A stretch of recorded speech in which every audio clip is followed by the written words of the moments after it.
నూతన బడ్జెట్ చూసినట్టయితే కనుక ప్రజా సంక్షేమానికి పెద్దపీట వేయటం అనేది మనం గమనించవచ్చు. అలాగే లాజిస్టిక్స్కి కానివ్వండి, రోడ్స్ డెవలప్మెంట్కి కానివ్వండి, వీటన్నిటికి కూడా అత్యంత ఎక్కువ ప్రాధాన్యత ఇవ్వడం జరిగింది. మరి అలాగే సెమీ కండక్టర్ రంగంలో కూడా ఈ బడ్జెట్లో ఎలకేషన్ అనేది ప్రముఖంగా చేయడం జరిగింది.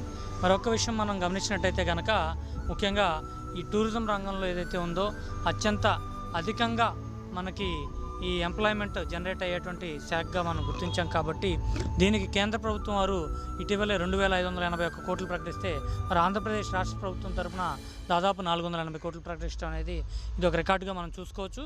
ఎందుకంటే గతంలో కేవలం 250 కోట్లు మాత్రమే కేటాయించారు. కాబట్టి ఇప్పుడు ఏదైతే కేటాయింపులు ఇచ్చారో సుమారు దాదాపు రెండింతలు దానికి ఉంది. కాబట్టి మనం ఆ రంగంలో మరింత ఉద్యోగాలు దొరికేటువంటి అవకాశం ఉందని చెప్పేసి మనం అనుకోవచ్చు.